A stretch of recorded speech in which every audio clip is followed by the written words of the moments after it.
जय शिवराय.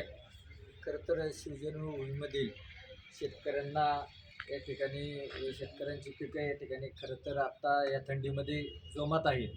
गहू असन, हरभरा असन, मका असन, ऊस असन या पिकांसाठी आता खरं तर युरियाची गरज आहे. परंतु जुन्नर तालुक्यामध्ये कृत्रिम टंचाई युरिया खताची या ठिकाणी तयार करण्यात आलेली आहे. तालुक्यातील अनेक शेतकऱ्यांना त्या ठिकाणी म्हणजे आमच्या शिरोली बुद्रुक, शिरोली खुर्द, आर्वी, गुंजाळवाडी, त्याचप्रमाणे पिंपळगाव असेल, वडगाव सानी असेल, शिरोली बुद्रुक असेल, तेजेवाडी असेल, या ठिकाणच्या अनेक शेतकऱ्यांचे सकाळपासून फोन आले का आम्हाला त्या ठिकाणी युरिया नाही आहे. आम्हाला खरं तर आत्ता थंडीमध्ये आम्हाला गव्हांना पाणी द्यायची, हरभऱ्यांना द्यायची, त्या ठिकाणी आम्हाला युरियाची गरज आहे. आत्ता जर युरिया टाकलं तर त्याची वाढ होईल.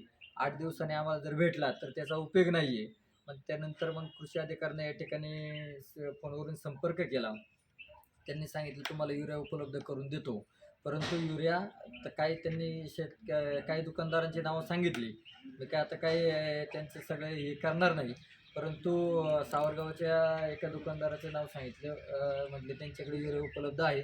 परंतु त्या ठिकाणी आमचे योगेश भाऊ गेले होते. त्यांनी सांगितलं का आमच्याकडे युरिया उपलब्ध आहे. परंतु काही आमच्या कायमचे जे कस्टमर आहेत त्यांनाच त्या ठिकाणी दिलं जातं, बरोबर ना? आणि जे काही नवीन शेतकरी आहे त्यांना त्या ठिकाणी म्हणजे मिळत नाही आहे. आणि काही ठिकाणी ज्यांच्याकडे आहे तर तो डबल किमतीने विकला जातो. 400 ते 500 रुपयाला त्या ठिकाणी घेऊन विकली जाते. शेतकऱ्यांची आर्थिक कोंडी करण्याचं काम त्या ठिकाणी केले जाते. जेणेकरून युरिया उपलब्ध नाही करून दिला तर 24-24 सारखी किंवा दुसरे 18-21 सारखी महागड्या किमतीची खतं शेतकऱ्यांना त्या ठिकाणी घ्यावं लागतात. शेतकऱ्यांचं एकतर कुठल्याही मालाला बाजार नसल्यामुळं त्यांचं नियोजन सगळं कोलमडलेलं आहे. अशा परिस्थितीमध्ये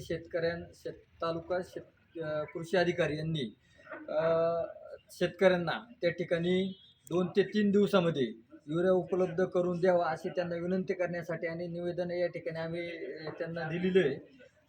आणि सकाळी फोनवरून आम्ही त्यांच्या संपर्कसुद्धा केला होता. त्यांनी सांगितलं आम्ही युरिया उपलब्ध करून देतो. त्या संबंधीचे नियोजन आम्ही निवेदन तहसीलदार जुन्नर, निवासी नायब तहसीलदार गावारी साहेब यांनाही दिलेले आहे.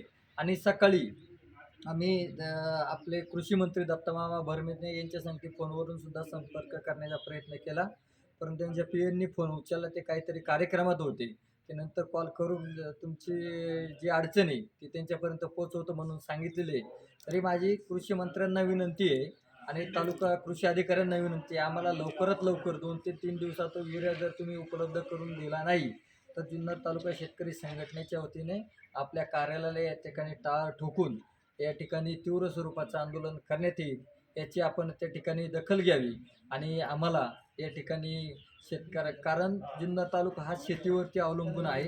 JMRT सारख्या त्या दुर्बिणीमुळे त्या ठिकाणी कुठलीही MIDC होत नाही आणि शेतकऱ्याचा स्रोत जर समजा आता जर त्यांना वेळेवरती खतं उपलब्ध झाली नाही तर पुढे त्यांच्यावरती आर्थिक संकट त्या ठिकाणी येऊ शकतं.